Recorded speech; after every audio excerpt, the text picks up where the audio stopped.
မိုင်းဖုံးဆရာတော်ပေးရဲ့ဒီအဆောင်လက်ပတ်ကျိုးလေးကတကယ်ပဲအစွမ်းရှိရလားဆရာတော်ရဲ့ဒီနောက်လိုက်တကားတွေဟာဆရာတော်ရဲ့ရင်နှန်းကိုအသုံးချပြီးတော့မွေးစေဝါတွေတည်လို့ဆိုထားပါတယ်ကလေးတွေအားလုံးကိုတရက်နှစ်ရက်အတွင်းအသက်ရှင်ရဲ့ပြန်တွေ့မယ်ဆိုပြီးတော့မီဒီယာတွေရှိမှာအပိုင်ကြီးကိုဟောချလိုက်တာဗျာဝိုင်းမင်္ဂလာပါကျွန်တော်ကတော့ကိုချစ်ပါ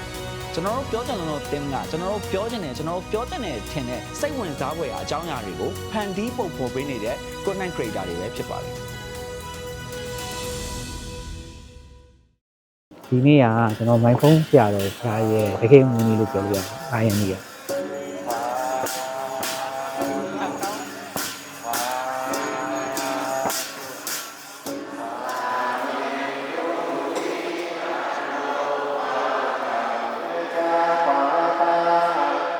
ဆရာတော်ကအဓိဋ္ဌာန်ကြီးလို့ဒီဂူတွေကပြန်ထွက်လာတဲ့အခါမှာအုံနောက်ငှက်ဖြားဖို့ဝယ်နာကိုခံစားခဲ့ရပါတယ်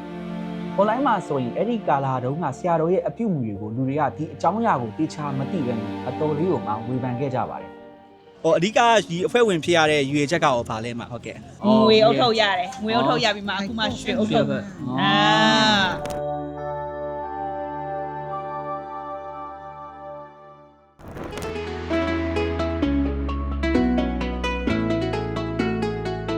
ဝိုင်းမင်္ဂလာပါကျွန်တော်တို့အခုရောက်ရှိနေတဲ့နေရာကတော့မိုင်းဖုံးဆရာတော်ရဲ့မွေးနေ့ပွဲဖြစ်ပါတယ်ကဲဒါကတော့ရှမ်းစစ်စစ်ပါဒါကတော့ဆွရှမ်းပါဆွရှမ်းလို့လိုက်နော်ဆွရှမ်းနဲ့ဆွရှမ်းတော့လို့လိုက်မှာတော့ဖောက်လေးဖောက်ချင်တယ်ဖောက်လို့လည်းမရအောင်အခုကျွန်တော်တို့မနက်စာစားမှာဖြစ်ပါတယ်ပေါ့နော်အဲ့တော့ဒီမှာကျတော့တက်တက်လို့ပဲကျွေးမှတယ်နော်ဟုတ်လားဒီမှာတက်တက်လို့ပဲကျွေးမှာဖြစ်ပါတယ်ဘာလို့ဆိုတော့ရှမ်းခောက်ဆွဲလေးလည်းတက်တက်လို့ကျွေးရဒီနော်နော်ရှမ်းခောက်ဆွဲတော့တုံးွေးတော့အဲ့တော့တက်တက်လို့စားမှာပေါ့အဲ့တော့ကျွန်တော်တို့အရင်ဆုံးခောက်ဆွဲတက်တက်လို့လေးသွားစားလိုက်အောင်ဗျာလာသွားမယ်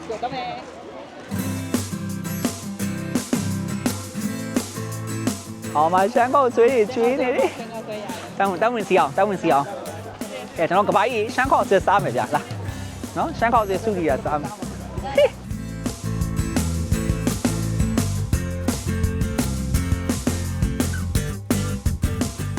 ကဲကပိုင်းကျွန်တော်ကတော့ရှမ်းခေါက်စစ်ဆွဲလာပါပြီပေါ့နော်အော်ဒါငရုတ်တီးထည့်ရနေတာငရုတ်တီးထည့်မယ်စားထည့်မယ်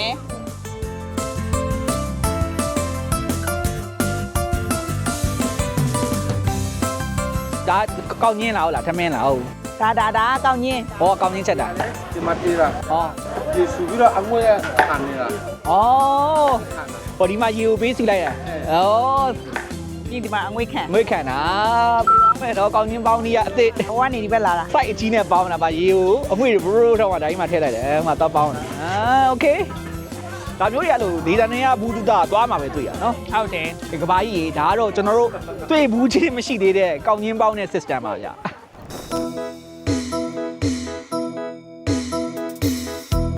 မင်းမီးကလက်ဖိတ်တောက်ပါဗျာဒါဘယ်ကလဲရွှေကြားအိမ်တောက်ပစ္စည်းဆိုင်ကျိုင်းတော်ပစ္စည်းဆိုင်ပါ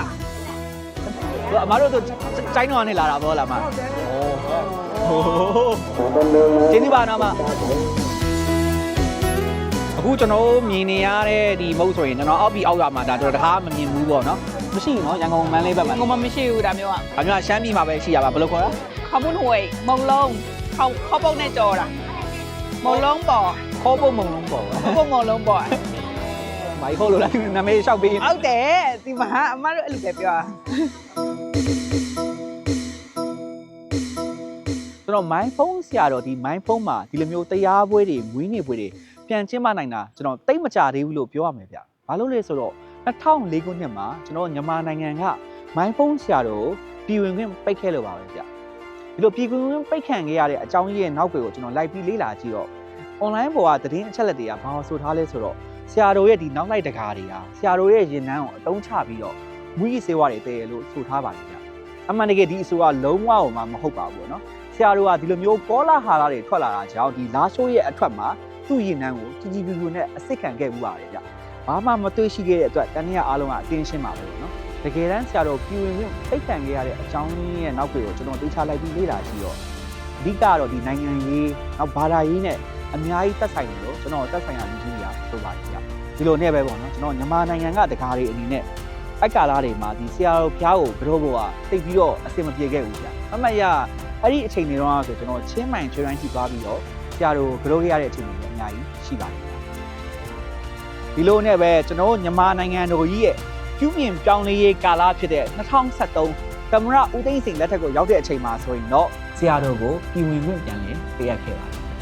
ကဲတရားဝဲအဆောက်အဦကြာလားကျွန်တော်တို့တရားသွားနိုင်အောင်နော်လိုက်ခဲ့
ကဲကျွန်တော်တယောက်သေးဆိုရင်တော့ပဲတရားမယ်เนาะနည်းနည်းမရတဲ့လူကိုဝေပေးလိုက်မယ်ဗျာလို့ ဝေပေးလိုက်တော့ဘယ်သူမရတဲ့လူပဲပေးလိုက်မရတဲ့လူပေးလိုက်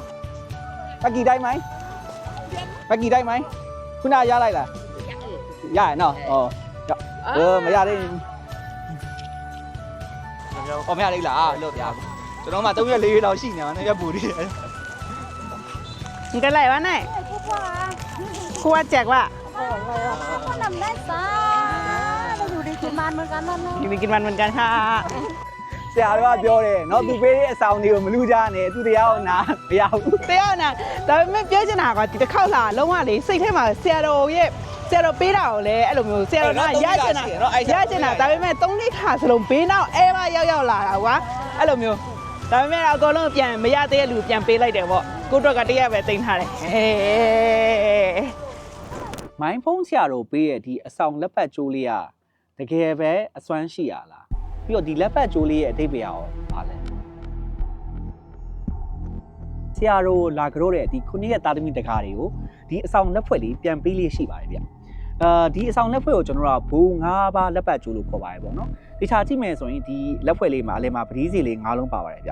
ဒီ9လုံးကဘာကိုကိုစားပြုလဲဆိုတော့ကျွန်တော်တို့ဗုဒ္ဓဘာသာဝင်တွေမဖြစ်မနေစောင့်ထိန်ရမယ့်9ပါးတီလာရယ်ပြီးတော့ကျွန်တော်တို့ကိုးဝယ်စီကံရမယ့်အနန္တနန္ဒ9ပါးရယ်ပြီးတော့ကျွန်တော်တို့ဘိုး9ပါးဖြစ်တဲ့တရားဘိုးတမာရိဘိုးတတိဘိုးပညာဘိုးဝိရိယဘိုးဒါတွေကိုကိုစားပြုပါတယ်ဗျကျွန်တော်ငငယ်ကဒီအဆောင်လက်ပတ်ကျိုးတွေလက်မအများကြီးပတ်ထားရင်ပါဝါအစွမ်းရှိလို့ယူဆတာကြောင့်ကျွန်တော်လက်မဆိုရင်လက်ပတ်ကျိုးတွေကအမြဲတမ်းအပြည့်ပါပဲဗျအမှန်တကယ်ကဆရာတော်ကအဆောင်လက်ပတ်တဲ့ဆိုင်အဓိကသတိပေးချင်တာကဘာလဲဆိုတော့ကျွန်တော်ပြောခဲ့တဲ့ကျွန်တော်စောင့်ထင်းရမယ့်9ပါးတီလာရဲ့အနန္တနန္ဒ9ပါးရဲ့ပြီးတော့ဒီဘိုး9ပါးကိုအမြဲတမ်းအမှတ်ရနေအောင်ရည်ရွယ်ချက်နဲ့ပေးခြင်းပဲဖြစ်ပါတယ်ဗျ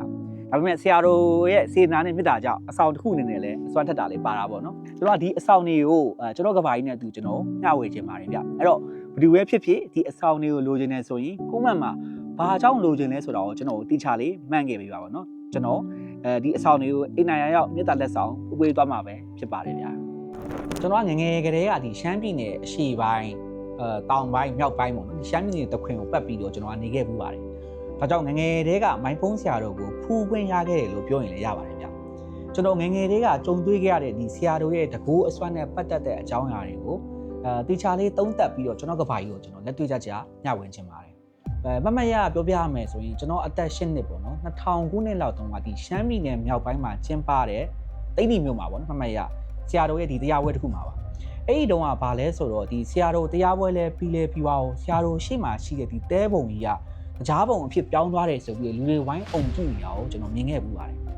ဟိုတေချာမမရပြောပြရမယ်ဆိုရင်ကျွန်တော်ဘေးနားမှာထိုင်နေတဲ့ဒီပလောင်တော်ကြီးပေါ့နော်အဲ့ဒီဝါချင်းချင်းဖြစ်နေတဲ့ဒီတေးတကြားမှုန့်ကြီးကိုယူပြီးတော့ကျွန်တော်လာပြတာကိုကျွန်တော်မှတ်မိပါတယ်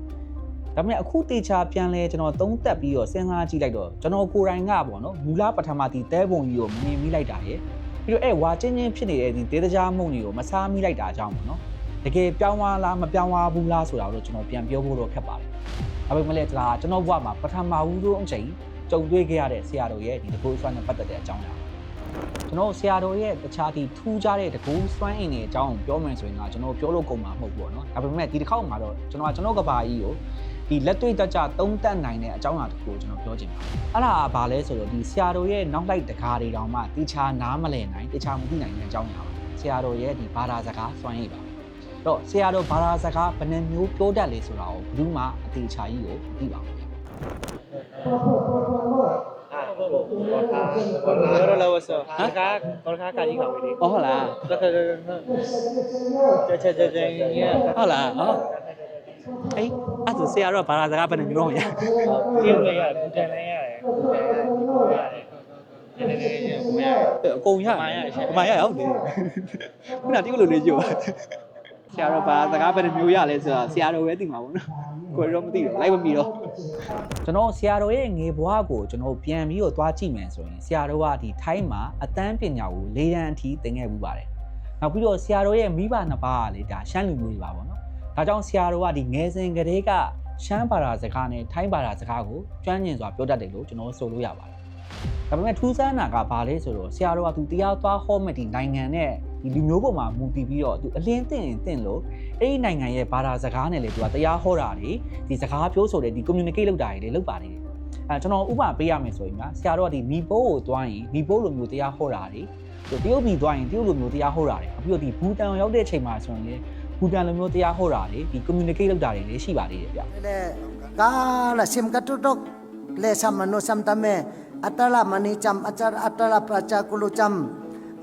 ဒုက္ခခပ်နာနီဆန်းဆန်းမမရအောက်ဆုံးဆရာတော်ဖျားကပေါ့နော်ဒီမိုင်ဖုန်းဆရာတော်ဖျား US ကိုအမေရိကကိုရောက်တဲ့အချိန်မှာဆိုရင်ဒီနိုင်ငံခြားသားတွေနဲ့စကားပြောတဲ့အချိန်မှာအင်္ဂလိပ်လိုမျိုးပြောတာကိုလေတွေ့ဘူးလို့ဆိုထားပါတယ်ဗျဒီမှာတင်ဘာသာစကား9မျိုး6မျိုးလောက်ရှိနေပါပြီပေါ့နော်နောက်ပြီးတော့ဆရာတော်ဖျားကိုယ်တိုင်ဒီမြန်မာဘာသာစကားနဲ့ပြောဆိုတာလေမြန်မာဘာသာစကားနဲ့တရားဟောတာတွေကိုလေကျွန်တော်ကိုယ်တိုင်မြင်ခဲ့ဘူးပါမိုင်ဖုန်းဆရာတော်ပမာစကားမဲမတတ်အခုတရားလက်ဆောင်ပြင်းနေနော်လိုက်ဆိုတာလောဖယောကာလူတန်တာနာရှင်ရီကိုလိုက်ပါသောဆယောကာတိလမြတ်တာကယုနာပြမကြိုတလာလေးပါဆိုလိုချင်တာကဆရာတော်ကအဲ့ဒီဘာသာစကားတွေကိုသူ့ရဲ့မိခင်ဘာသာစကားလို့ကျွမ်းကျင်စွာမပြောတတ်ရင်တောင်မှဒီ communicate လုပ်နိုင်စွမ်းပေါ့နော်။တမင်းစားရီတောက်ပြောဆိုနိုင်စွမ်းရှိပါတယ်။ကျွန်တော်ရှေ့ကပြောခဲ့တဲ့အတိုင်းပေါ့နော်2019ခုနှစ်လောက်တုန်းကဆရာတော်ကဒီမိုင်းချက်ကူထဲမှာတဘာတဲ့သွားပြီးတော့3နှစ်3လ3ရက်တရားသွားကျင့်ခဲ့ပါတယ်ဂူအောင်ပြီးတော့အဲ့လိုဂူအောင်ပြီးတရားသွားကျင့်တဲ့အချိန်မှာဆရာတော်ကအပြင်ဘက်နဲ့စကားပြောခြင်းလုံးဝမလုပ်တော့ဘူးပေါ့နော်။တဘာတဲ့သွားကျင့်တယ်။အဲ့တော့အပြင်ဘက်ကသူ့ရဲ့တကားတော်တွေကဆရာတော်ကိုတတိကျွန်းနေသွားပို့ရတယ်။အဲ့လိုပို့တဲ့အချိန်မှာဆိုရင်ဒီဂူပေါက်ဝမှာထားပြီးတော့ပို့ရတယ်။အဲ့ဒီအချိန်မှာဆရာတော်ကသူလိုချင်တဲ့အကြောင်းအရာသူမှာချင်တဲ့အကြောင်းအရာပြီးတော့သူ့ရဲ့မေတ္တာစာတွေကဆရာတော်ကစာလေးရေးပြီးတော့အကူရှိမှတော်ထားတယ်ဆရာတော်အဲ့လိုမျိုးရေးတဲ့မေတ္တာစာတွေမှာထူးခြားတာအစတာမိုင်ဖုန်းဆရာတော်ကညမာစကားကိုအဲ့လိုကျွမ်းကျင်စွာကြီးမပြောတတ်နိုင်ဘူးပေါ့နော်ဒါပေမဲ့ဆရာတော်ရေးတဲ့မေတ္တာစာမှာသူကဗမာလိုမျိုးကျွမ်းကျင်စွာရေးထားတာတွေတွေ့ရတယ်ဗျအဲ့တော့ဆိုလိုချင်တာကဗမာစကားကိုကျွမ်းကျင်စွာမပြောတတ်တဲ့လူကဘလို့ဖြစ်လို့ဒီဗမာစာကိုကြတော့ကျွမ်းကျင်စွာရေးတတ်နေတာလဲပေါ့နော်ကျွန်တော်ဒီဟာကိုဖတ်ပတ်ချင်းလုံးဝကျွန်တော်လက်မခံနိုင်ဘူးအဲကြောင့်အဲ့ဒီကာလာတုန်းကဒီဆရာတော်ကိုအနီးကပ်ပူဆောင်းလျှောက်ခဲ့ရတဲ့ဆရာတော်ရဲ့တကားတွေကိုကျွန်တော်ဖုန်းဆက်ပြီးတော့လမ်းမေးထားပါတယ်။အဲ့တော့ဆရာတော်လည်းရေးမှုနဲ့လေဆရာတော်ကညီမလိုရေးထားတော့ဟာအဲ့ဒါဟိုရှမ်းလူတွေမဟုတ်ဘူးပေါ့နော်ညီမလိုပါရေးထားတာရှိနေလို့အန်ကဲအားကြောင့်ကျွန်တော်လမ်းမေးကိုမေးကြည့်တာအန်ကဲဟုတ်အင်းမလို့ရေးထားတာလည်းရှိတယ်။ရေးနေတာ။ဟုတ်ကဲ့ဟုတ်ကဲ့အခုကျွန်တော်လက်ရေးနဲ့ဘိုင်ဖုန်းဆရာတော်လက်ရေးနဲ့တွေ့လို့လေအဲ့ဒါဟာဆရာတော်ကဒါဆိုရင်ရှမ်းလူတွေမဟုတ်ဘူးပေါ့နော်သူဒီညီမလိုပါရေးတာပေါ့အန်ကဲဟုတ်လားဆိုတော့အကေအဲ့တော့ဆရာတော်ကဂူထဲမှာနေလို့လေတယောက်တည်းပဲနေတာပေါ့နော်အကေနော်အပြင်လည်းလုံးဆရာကလည်းဘူတော့ဆွဲမခံဘူးဘာလဲ3နှစ်3လား3နှစ်3လားဟုတ်အကေ3ရက်ဟုတ်အပြင်တူနေတာအဲ့မှာအကေတော့အများရန်တွားပြီးတော့ဟုတ်ဘောနော်တူတိစနေဘောဟုတ်ကဲ့အကေဟုတ်လားဘောနော်လာတီလာကွယ်ပတ်လာတိုင်းဘောနော်တူပူခက်တဲ့အဲ့တော့လဲပြရတယ်အဲ့တော့လမ်းမိတာငယ်သိကြအောင်လေကျွန်တော်ဘလို့ထဲမှာဒီမြန်မာသားရေးတဲ့ဟာလေးပါထည့်ပြီးပြောမှာမို့လို့ငယ်အဲ့ကြောင့်အန်ကီကိုလမ်းမိကိုမေးကြည့်တာပါအန်ကီဟုတ်အမှန်နဲ့အဲ့တော့တူလေးမှုပဲလားဘာပြောမလဲဘာပြောရမလဲအဲ့တော့တယောက်သေးနေတဲ့အချိန်မှာဗျာဒီမြန်မာသားဒီလိုရေးဖို့ဆိုတာလေရှမ်းလို့မဟုတ်ဘူးကျွန်တော်ဒီလိုမျိုးဆရာတော်ရဲ့ထူးခြားတဲ့အကြောင်းအရာတွေထူးဆန်းတဲ့အကြောင်းအရာတွေကျွန်တော်ပြောမယ်ဆိုရင်ကျွန်တော်ပြောလို့ကိုမအောင်မဟုတ်ပါဘူးပေါ့နော်သူဘူတန်မှာဖြစ်ခဲ့တဲ့အကြောင်းအရာတွေရောဒီမီဘောမှာဖြစ်ခဲ့တဲ့အကြောင်းအရာတွေရောအကြောင်းအရာတွေကအများကြီးပါပဲ ဒါပေမဲ့အဲ့ဒီကိစ္စတွေတဲကမှအထူးခြားဆုံးဖြစ်ခဲ့တဲ့အကြောင်းအရာကျွန်တော်တင်မဟုတ်ဘူးဒီကဘာလုံးလက်ခံခဲ့တဲ့အကြောင်းအရာတစ်ခုရှိပါတယ်အဲ့ဒါဘာလဲဆိုတော့ဒီထိုင်းကူထဲမှာပိတ်မိတဲ့ကလေးတွေအကြောင်းပဲဖြစ်ပါတယ်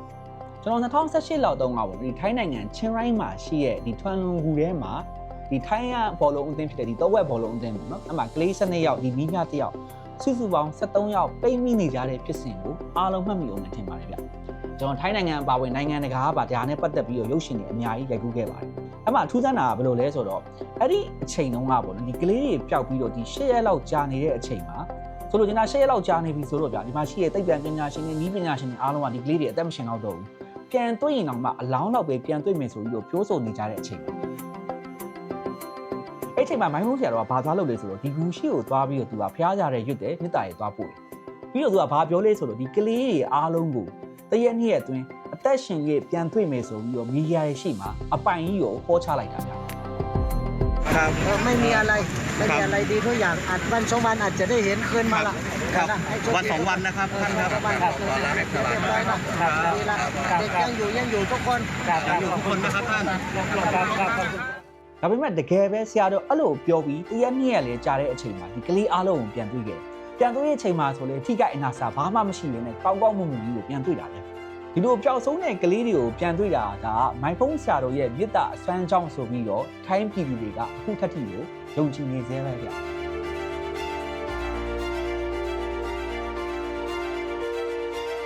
มีความจริง အမှန်တကယ်ပဲဖြစ်လာတယ်မိုင်းမုန်းဆရာတော်ပြောတာနောက်ထပ်2ရက်ဆိုပြန်တွေ့မယ်လို့ပြောခဲ့တာမဟုတ်လားအဲ့ဒါတကယ်ပဲပြန်တွေ့တယ်လေဝမ်းသာကြည်နူးရပါတယ် ในใจเนี่ยโหดีใจแล้วเจอเด็กๆอ่ะดีใจ เราก็นึกว่าครูบาบุญชุม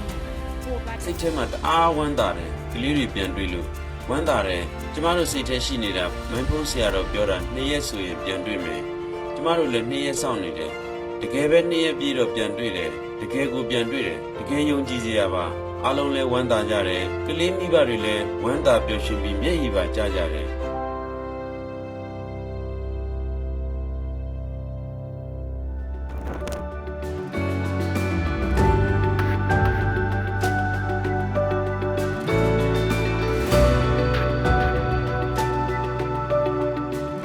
ဒါကတော့ကျွန်တော်တို့ပြောချင်လုံးပြောပြလိုက်တဲ့မိုင်းဖုန်းဆရာတော်အကြောင်းပဲဖြစ်ပါတယ်ဗျ